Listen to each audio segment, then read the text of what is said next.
están? Estamos nuevamente en un nuevo capítulo del programa de análisis internacional de la región al mundo, del Centro de Estudios Europeos de la Universidad de Concepción, con el apoyo de la Cátedra Jean Monnet, Erasmus, de la Unión Europea y siempre por las pantallas de Canal 9 Regional. En esta nueva temporada, hoy día vamos a hablar de un tema muy importante, muy interesante, que está ligado a estas amenazas, estos desafíos que tiene el mundo, y que se ha tratado de avanzar a distinto ritmo, como es el cambio climático, y particularmente lo que son las conferencias de las partes dentro del Acuerdo del Clima. Para eso, hoy día tengo el gusto de contar en primer lugar con Julio Cordano, quien es director de Medio Ambiente, Cambio Climático y Océanos del Ministerio de Relaciones Exteriores. Así que te saludo, Julio, y muchas gracias por aceptar nuestra invitación. Gracias, Paulina, por la invitación. Y además tenemos en este programa al egresado en Derecho de la Universidad de Concepción, quien además es ayudante del Centro de Estudios Europeos hace ya bastante tiempo, Javier Sepúlveda. ¿Cómo estás, Javier? Muy bien, muchas gracias por tenerme acá. Bueno, la verdad es que Javier, yo le voy a pedir a Julio que explique por qué es Javier nuestro invitado en esta oportunidad y por qué es tan pertinente su presencia. Julio, me gustaría que contaras tú por qué está Javier como estelar aquí en este capítulo. Por supuesto, ¿no? Muchas gracias. Y un gusto estar también con Javier, con quien hemos trabajado mucho juntos, porque una de las cosas que ha hecho la Cancillería es impulsar un programa de participación de jóvenes negociadores, y Javier fue elegido porque hacemos un concurso todos los años, y Javier ocupó una de las plazas principales de los resultados de ese concurso, así que fue con nosotros a la COP27 como parte de este programa de jóvenes negociadores. Habló por Chile, intervino, negoció, así que por eso mismo estamos acá y compartiendo algunas experiencias. Bueno, para nosotros un tremendo orgullo como universidad, como Centro de Estudios Europeos, que Javier haya logrado haber sido elegido. No dudamos de sus capacidades, al contrario, así es que también muy contentos que Javier haya sido parte del equipo negociador. Y parto contigo, Javier, justamente por esta experiencia y el rol de la participación de los jóvenes en lo que fue la COP27 en Egipto. Bueno, en verdad uno cuando piensa en la conferencia de las partes se siente como una conferencia lejana. Realmente cuando uno lo ve a través de las noticias o de los medios de comunicación, se ve como algo distante, como algo lejos, y que en verdad solamente ciertas personas pueden participar. Entonces esta actividad que ha hecho el Ministerio de Relaciones Exteriores junto con The Climate Reality Project realmente fue buenísimo, porque es una manera de acercar la juventud que vamos a ser nosotros, los que vamos a ver los principales efectos del cambio climático de aquí, del 2030 hasta el año 2100, una manera de que nosotros tengamos voz, que podamos participar de esta instancia y que de esta manera seamos también tomadores de decisión. Asimismo, esto lo podemos relacionar con lo que se entiende con la transición justa, que realmente todas las generaciones puedan ser parte de la mesa en la toma de decisiones en materia de cambio climático. Y en ese sentido, junto con Ismaela Maclotto, que es de la región de Valparaíso, y la actualmente diplomática Francisca Acevedo, fuimos parte de, nosotros como representantes de la juventud de Chile en la COP27. Y que realmente fue intenso, fue gratificante, fue muy adrenalínico, porque a veces nos tuvimos que quedar hasta las 11 de la noche allí negociando, y Julio se quedó más tiempo incluso. Pero fue una instancia que realmente fue muy gratificante, muy bonita, y que realmente agradezco muchísimo a Julio, al Ministerio y a The Climate Reality Project por hacer una instancia como esta. Julio, para que aquellos que nos están escuchando en este programa entiendan qué son las COP, de dónde viene, partamos de lo básico y explicarle a la gente en qué contexto se realizan estas, y también contar un poco lo que significó la participación de Chile en la COP25, y hablar ahí, en qué nos afecta a nosotros, en definitiva. Sí, muchas gracias. Es una muy buena pregunta porque, tal como bien dice Javier, las COP son percibidas como una instancia lejana o ajena muchas veces. Y yo creo que no es sorpresivo porque las COP son instancias bastante técnicas de ese punto de vista. Pero volviendo a la pregunta original o más básica, las COP son las conferencias de las partes. Las partes son los gobiernos que suscribieron la Convención Marco de Naciones Unidas sobre Cambio Climático. Estas son 197 partes, tienen una membresía universal. Tal vez hay uno o dos países que aún no ha ratificado la convención, pero básicamente cubre todos los continentes, todas las partes, están todos los países que son miembros de Naciones Unidas, son parte de la convención. Y se juntan todos los años, una vez al año, para discutir maneras de enfrentar el cambio climático a través de la implementación de lo que señala la convención misma, que apunta a la estabilización de gases de efecto invernadero en la atmósfera, o bien a la implementación de los protocolos y acuerdos que se han alcanzado en los 25 o más años de implementación de la convención. Y estos protocolos son el protocolo de Kioto, que ya está como de salida, digamos, está terminando su implementación, y el Acuerdo de París, que fue adoptado en la COP21 en el 2015. Entonces, eso es en un súper resumen de qué se trata la COP, y como decía, no siempre la COP llena espacios y los titulares porque hay mucho trabajo técnico. Hay mucho trabajo que tiene que ver con sistemas de transparencia de la información, de negociaciones sobre mercados de carbono, negociaciones sobre implementación de medidas de adaptación, en fin, hay una enorme variedad de temas que son parte de los mandatos de la COP, y eso hace que muchas veces sean resultados incrementales, ¿cierto? Y no son grandes acuerdos políticos todo el tiempo. Y eso creo que está mucho en la retina de las personas y se deja ver como acuerdos insuficientes, y que yo creo que hay mucho de cierto en eso. Yo creo que hay, frente a la crisis climática hoy día, evidentemente las COP nos están entregando los grandes acuerdos universales que tal vez requerimos, pero también están diseñadas, ¿sí? Entonces hay ahí una diferencia, un gap, una brecha que creo que es difícil, pero de la cual hay que conversar. Ahora, Javier, en esto, obviamente hay países que son países contaminantes principalmente, y hay países que no generan tanto aporte al cambio climático, el efecto invernadero, pero sin embargo sufren las consecuencias de este. ¿Cuál es esa división que se ha ido dando en las distintas COP, donde nos encontramos justamente con estos dos grandes bloques? Puede que sean más, ustedes me pueden corregir, y al mismo tiempo se trae consecuencias económicas, consecuencias políticas, y que también, me imagino, entraba la propia negociación y hace que muchas veces no se logren los avances, tal como decía Julio, que uno esperaría, justamente porque son acuerdos entre Estados finalmente. Bueno, eso mismo. En materia de negociaciones climáticas hay que tomar de base primero lo que dice la propia Convención Marco. Están los países que son anexo 1 y anexo 2, que son los principales contaminantes, y el resto de los países que no son parte de los anexos, que corresponden precisamente a los países en vías de desarrollo. Y en ese sentido, un primer pilar que hay dentro de las negociaciones climáticas es países desarrollados, llamados norte global, en contra de los países en vías de desarrollo, o llamados el sur global, en ese está China. Sin embargo, desde 1990 hasta la actualidad, mucha agua ha pasado debajo del río, y en ese sentido, ya los países contaminantes podemos incluir dentro de China, que en ese momento era un país en vías de desarrollo. Entonces la duda es, ¿las negociaciones climáticas van a seguir en esta dinámica que existía o no? Por lo que yo vi dentro de la COP27, sigue ese pilar. Los países en vías de desarrollo, el sur global, se organizan dentro de lo que se llama el grupo de los 77, que actualmente ya no son 77, son muchos más. Pero que también dentro del propio G77 hay distintos subgrupos. Por ejemplo, Chile se encuentra dentro de la Alianza Independiente de América Latina y el Caribe, ILAC.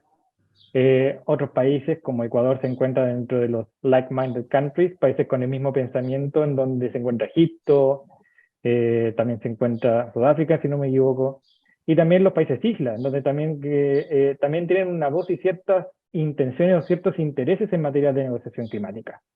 Por otro lado, en países desarrollados se encuentra la Unión Europea. El proceso de integración europea ha repercutido mucho en materia climática, y la Unión Europea negocia como un solo actor.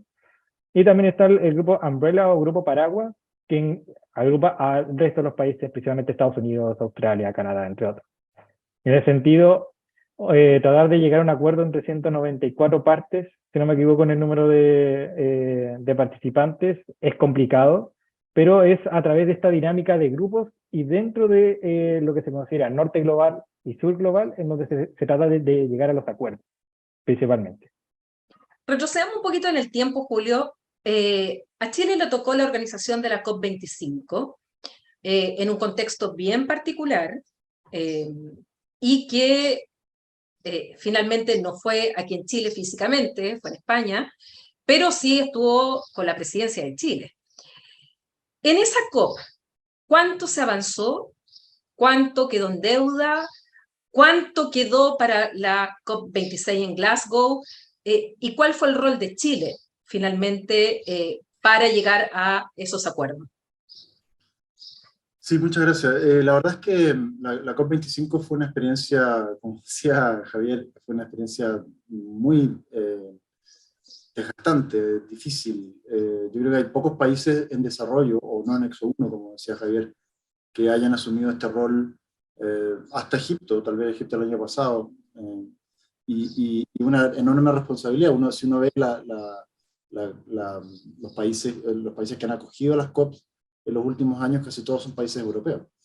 Y dirigir una COP, que es la conferencia de Naciones Unidas más grande que hay en el mundo, es un ejercicio diplomático que realmente es único. Y Chile asumió ese desafío, en buena parte porque no había otro país de la región que quisiera hacerlo.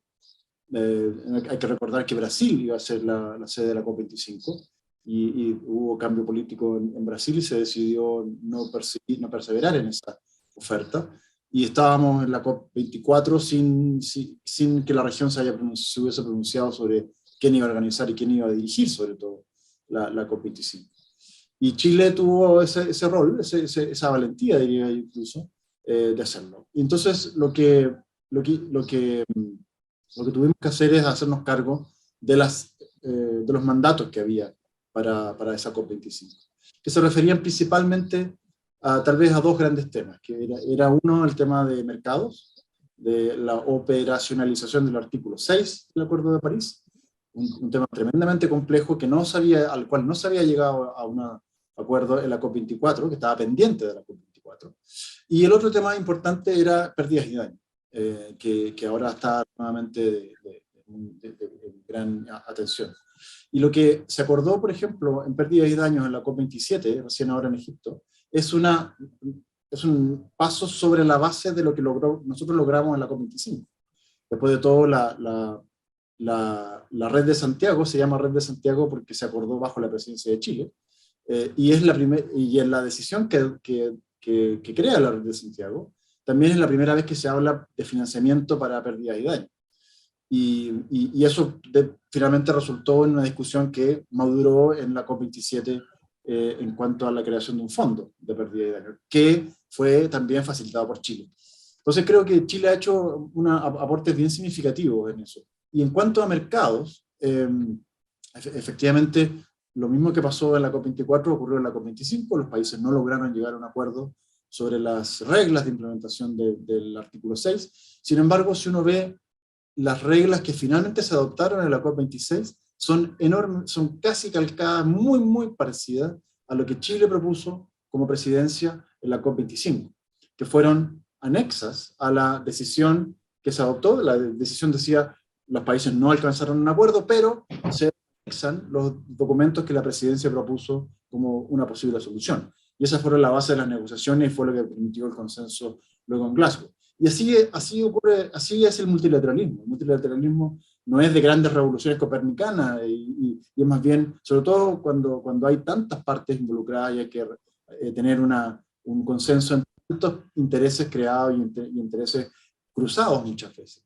Entonces, creo que eso fue muy significativo, y además quiero agregar una tercera cosa a la COP25, que es la primera vez que se incorpora el océano en la discusión. Y que luego hemos mantenido la presión, hemos mantenido la presencia para tener una presencia del océano lo más robusta posible en las COP sucesivas. Y en la COP26 logramos una nueva mandato para el océano, y en la COP27 lo mismo. y esperamos que en la COP28 continuemos ampliando la valoración de la importancia de la acción climática en el océano. Así que eso es un resumen, hay muchos otros temas, pero en resumen eso fue lo que pasó en la COP25. Y yo sé, nuevamente, yo sé que hay una valoración no siempre homogénea de los resultados de la COP25, pero la verdad es que el multilateralismo tiene sus dinámicas, sus tiempos. Las circunstancias también de la COP25 creo que son importantes de mencionar, y no me refiero al estallido social en Chile, ¿no? Quiero decir que fue el año en que surgió muchos movimientos de la sociedad civil que pusieron una presión novedosa y nueva al multilateralismo, y tocó que la COP25 fuera el momento en que se discutió eso. Y yo creo que claramente hay ¿cómo decirlo? Una contraposición de visiones entre lo que estaba pasando y la forma como tradicional de hacer diplomacia en las COP con respecto a las demandas que venían de la sociedad civil. Y claro, la COP25 fue tal vez la primera vez en la cual tuvimos que enfrentar esa dicotomía de visiones, por decirlo así, y creo que de alguna manera logramos establecer un cierto diálogo con la sociedad civil que luego ha ido madurando también y luego ha sido base para fortalecer la participación de la sociedad civil, que fue también uno de los rasgos de la presidencia de Chile. Ahora, cuando estamos hablando de estas presiones, estos nuevos movimientos con un carácter muy demandante, obviamente tenemos que hablar de Greta Thunberg y el fenómeno del movimiento que se dio a nivel mundial, en que los jóvenes salieron a las calles y salieron justamente a exigirle a sus gobiernos un mayor compromiso y además acciones concretas. Javier, ¿de qué manera la juventud ha sido uno de los factores de opinión pública que ha ido presionando a los tomadores de decisión en ir más allá de lo que tal vez los estados están dispuestos a hacer? Realmente el rol de la juventud ha sido importantísimo, y si uno lo mira a largo, toda la historia larga que ha tenido las COP desde los años 90, la aparición de la juventud realmente es un factor importante en la toma de decisión. Realmente la participación de la sociedad civil, que en su mayoría son jóvenes, y eso es lo impresionante, que la cantidad de jóvenes que van a las COP, que toman lo que se llama el accountability, lo que es el interpelar a los tomadores de decisión, y realmente incluso formas de protesta que podamos estar de acuerdo o no, están ocurriendo alrededor del mundo. Es la manera en la cual los jóvenes se están haciendo presentes dentro de las discusiones climáticas. ¿Por qué? Porque al fin y al cabo somos nosotros los que vamos a ver los resultados y que vamos a ser los herederos de las decisiones que se están tomando ahora. Si, por ejemplo, si no se llegan a acuerdos en materia económica, por ejemplo, en mercados de carbono, supongamos de que no se tomó, vamos a ser nosotros los que vamos a tener que posteriormente tomar esas decisiones en un mundo que tal vez no es el mejor, que no está en las mejores condiciones, y que en ese sentido la juventud tiene que sí o sí hablar ahora. El momento es ahora y no hay tiempo que perder, especialmente si queremos que se preserve la meta de los 1,5 grados para no superarlo para el año 2050. Y en ese sentido, Julio, Glasgow, la COP26, ¿cuáles fueron los avances concretos que hubo en esa cumbre? Además, también en un momento complicado para el propio Reino Unido, y en que el clima, bueno, estábamos también con el tema de la pandemia, si no me equivoco ya en ese momento. Bueno, ¿cuánto de eso? Porque la pandemia o antes el terrorismo, el narcotráfico, bueno, hoy día la guerra de Irak, la guerra en Ucrania, son todos fenómenos globales, pero hay una portada, no me acuerdo de qué diario hoy día o revista, en la cual aparece esto, pero atrás viene una ola muchísimo más grande que es el cambio climático. Como que hoy día todo lo que hablamos en esa época del cambio climático y toda la presión que había en las calles con los jóvenes, se adormeció de alguna manera con la pandemia, con estos otros fenómenos, pero es una amenaza muchísimo mayor que tienen los estados a cualquier guerra. con el tema sanitario, con el tema de desplazamiento, de inmigrantes climáticos, con todo lo que Naciones Unidas y el propio Antonio Guterres ha venido recalcando una y otra vez, pero parece que quedó así como debajo de la alfombra ante todo lo otro que se nos ha venido encima a los estados. ¿Qué pasa ahí con el tema y en las agendas? Claro, yo creo que en el fondo de lo que estamos hablando aquí es de qué hacemos con la ambición necesaria para enrielarnos en las trayectorias de reducción de emisiones que el IPCC o la ciencia está diciendo es necesaria para alcanzar los objetivos del Acuerdo de París. El Acuerdo de París dice que hay que limitar el calentamiento global muy por debajo de los 2 grados y hacer todo lo posible para que ese calentamiento global no supere 1,5 grados por sobre los niveles preindustriales. Y claro, efectivamente estamos lejos de eso. No, estamos más bien apuntando a 2,5 o 3 grados por sobre los niveles preindustriales. Y esos escenarios son escenarios de catástrofe, ¿no? Y creo que es importante decirlo. Muy pronto va a salir el nuevo informe de síntesis del IPCC, del sexto reporte de síntesis del IPCC, que debería ser aprobado ya en abril. Y seguramente ahí vamos a tener nuevas evidencias de lo mismo que ya hemos venido escuchando, que hay evidencias y proyecciones, digamos, de que estamos muy lejos de la meta y de que las consecuencias de un calentamiento global efectivamente nos van a llevar a situaciones de catástrofe.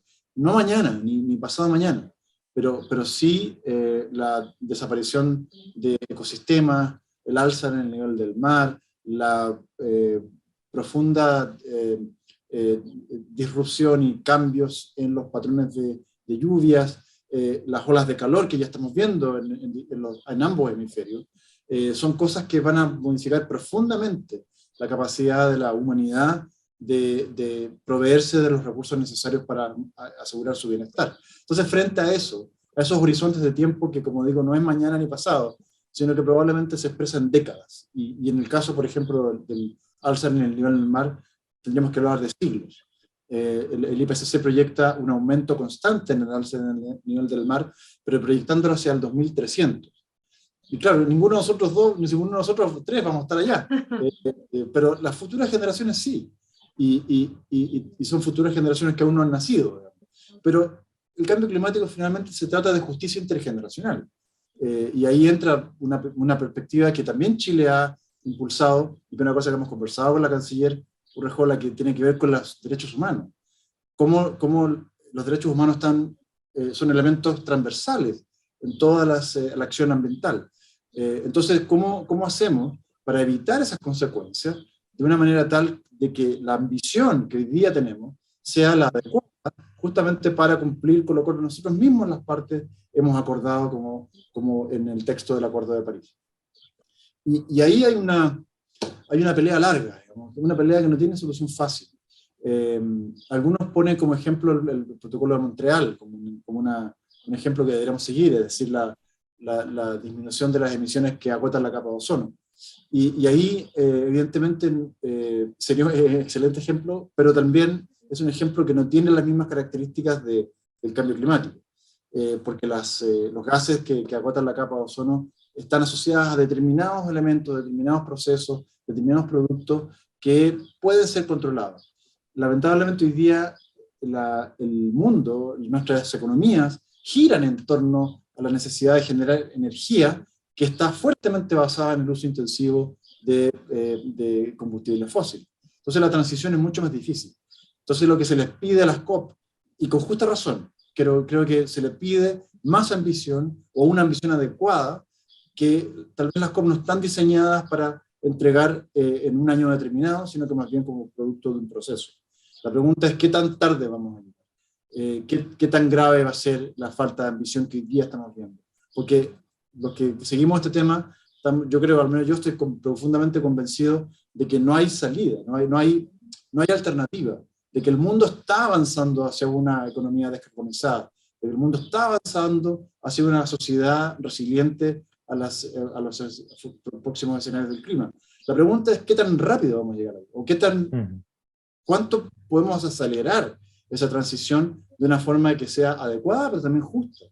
Entonces, ahí entra un poco las cosas. ¿Cómo podemos alcanzar acuerdos que permitan mayor financiamiento, que permitan mayor velocidad en la reducción de emisiones, que permitan mayor compromiso político?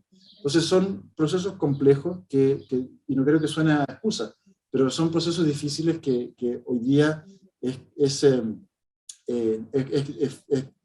complejo llegar a un acuerdo, como digo, de un año para otro.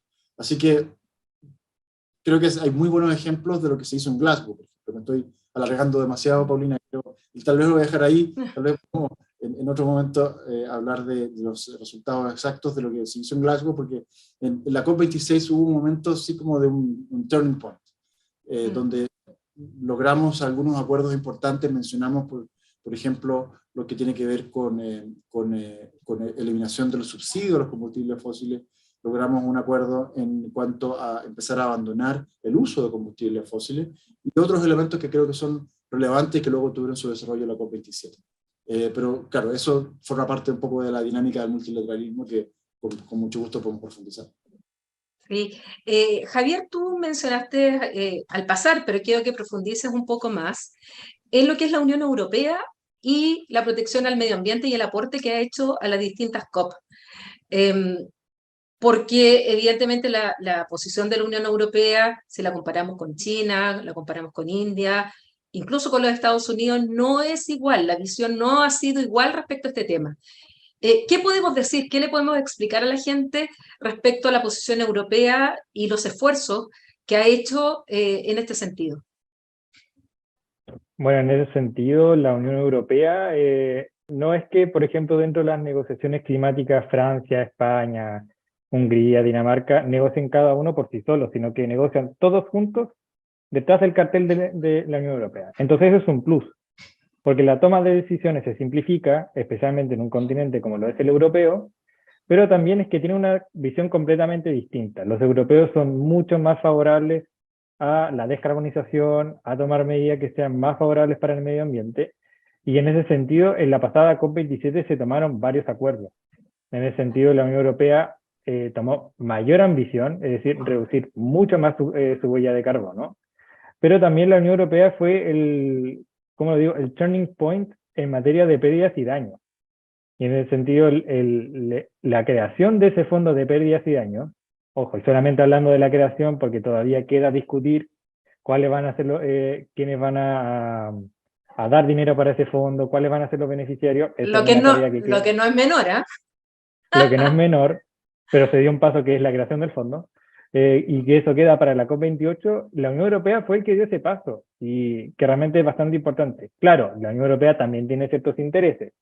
Quiere proteger su economía, quiere proteger sus industrias, y para eso ha colocado ese tarifa verde frente a otros productos que se han creado en economía y que no han cumplido los estándares que se aplican en Europa. Por ejemplo, si un bloque de hierro se queda en China contaminando una cantidad enorme, bueno, cuando entra al espacio europeo, al mercado único europeo, va a pagar todas las tarifas, todos los impuestos necesarios en materia medioambiental para que este producto pueda entrar.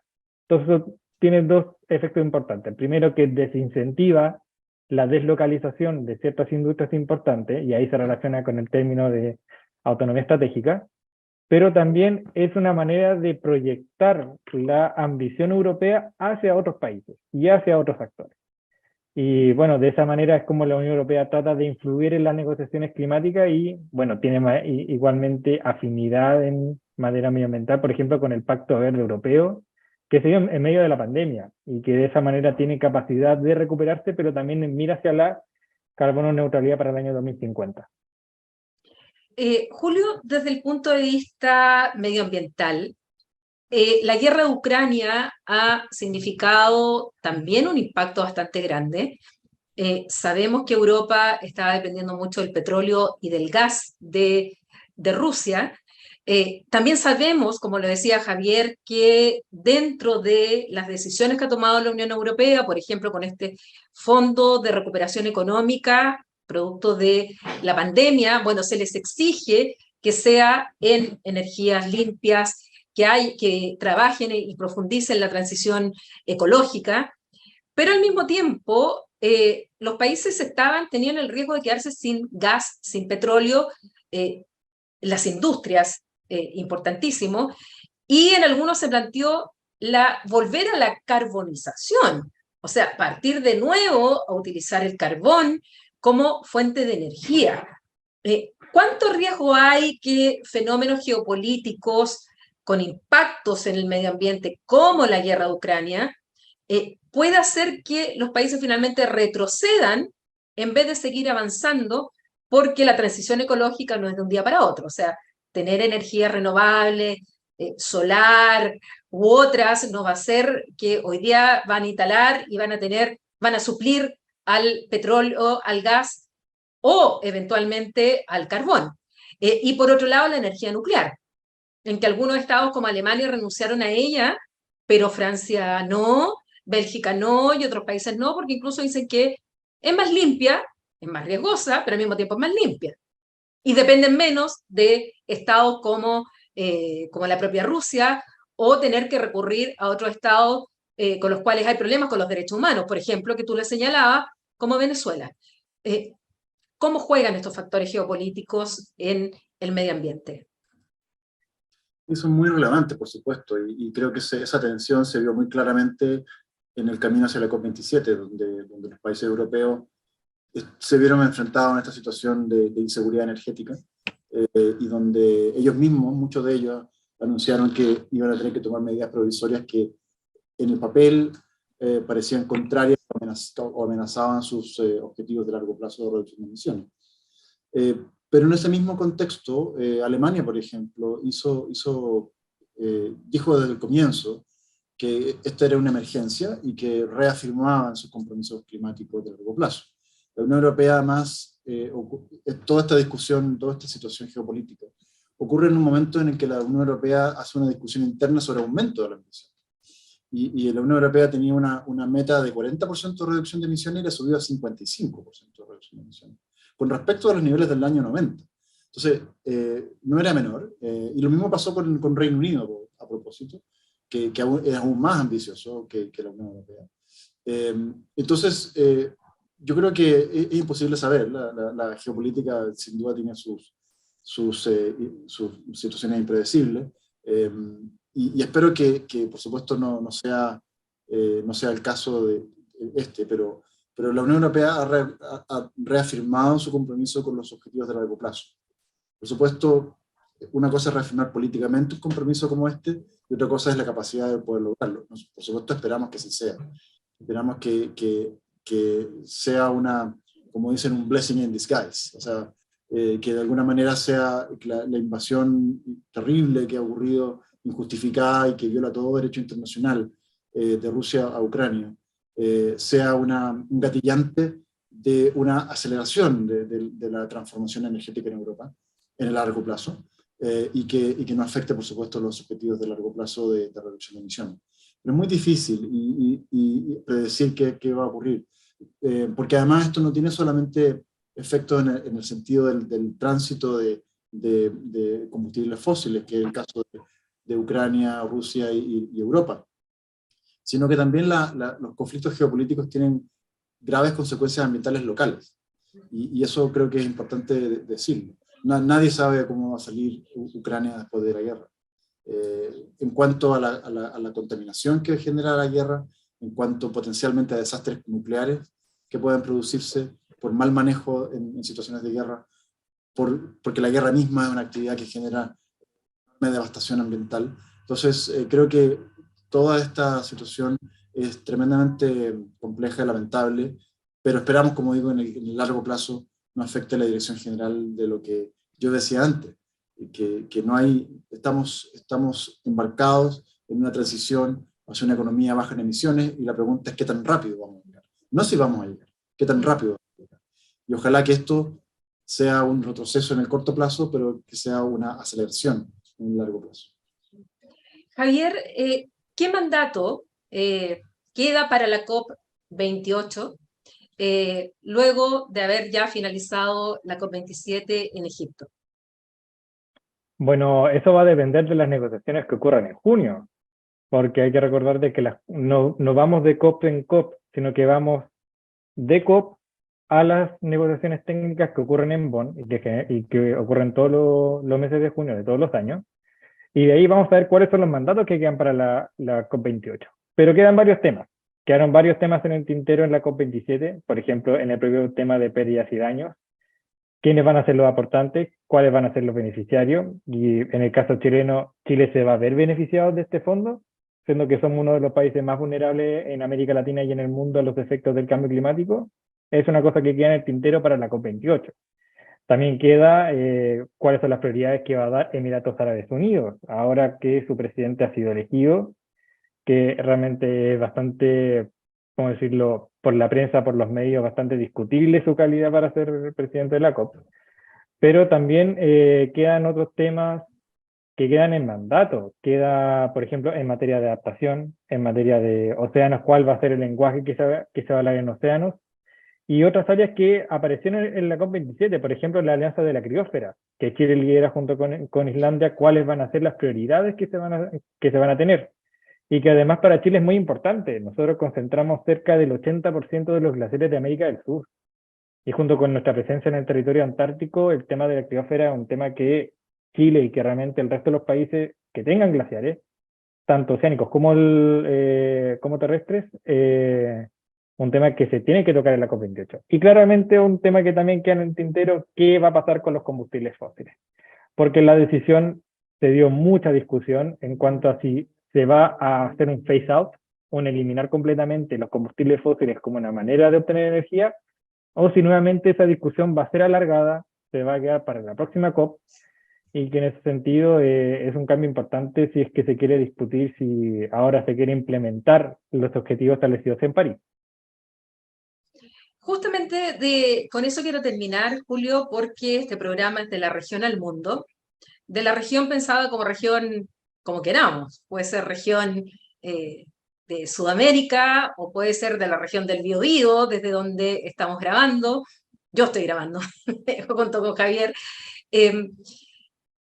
¿Cuál es el efecto o ¿qué le podrías decir a las personas de las localidades, de los puertos, de las caletas, de las montañas, de las ciudades? Aquí hay una gran discusión ahora respecto a dónde llevar donde se recicla o la basura, que es un gran tema, el tratamiento de la basura. ¿Qué le podemos decir, por lo tanto, a la gente común y corriente, de a pie, en una localidad cualquiera de Chile, que estas negociaciones que lleva a cabo Chile, en este caso ustedes, que llevaron a cabo a nivel multilateral, va a tener efectos reales y concretos en la implementación por parte de Chile de esas decisiones a nivel internacional? ¿Cómo le va a afectar a ellos?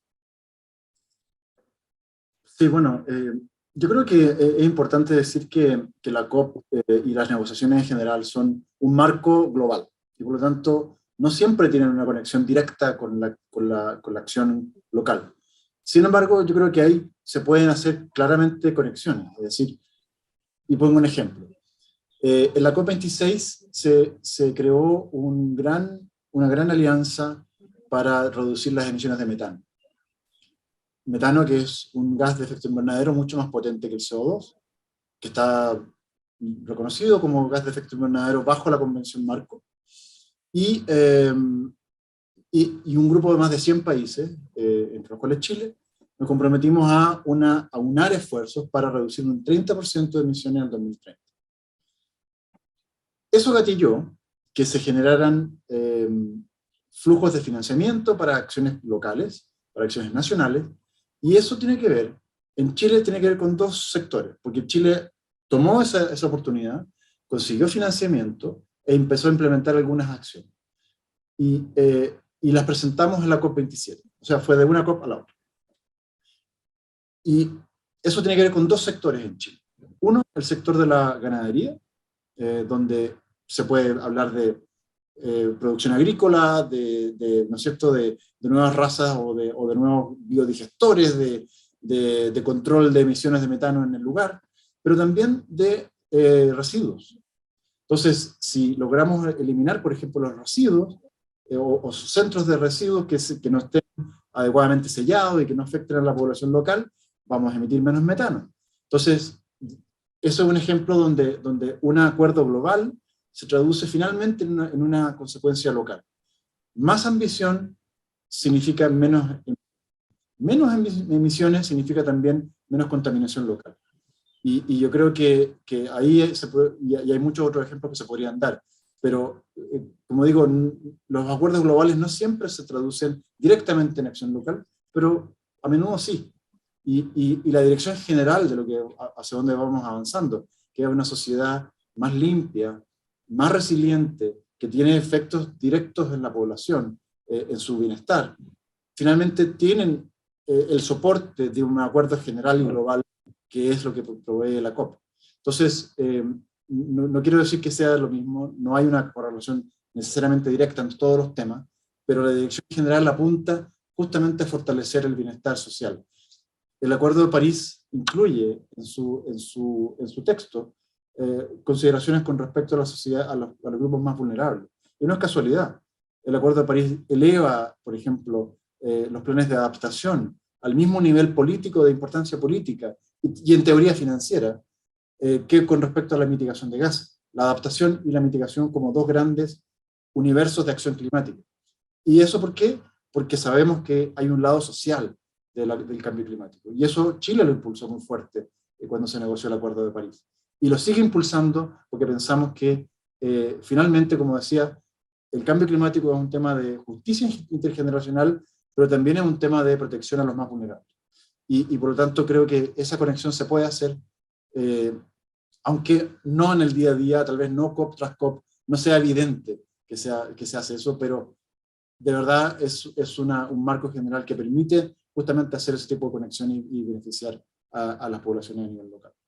Hoy día, Julio, es un plus tener una ministra del Medio Ambiente que sea científica, que haya estado, si no me equivoco, justamente en el IPCC, que estaba trabajando justamente en este ámbito. El hecho que quien toma o forma parte de la toma de decisión política a nivel de ministerio esté mucho más cercana en el conocimiento técnico de temas que son bastante complejos. Sin duda, por supuesto, la ministra Maysa Rojas, con la que trabajamos muy, muy de cerca, ha sido un tremendo aporte al fortalecimiento, por supuesto, de la posición de Chile.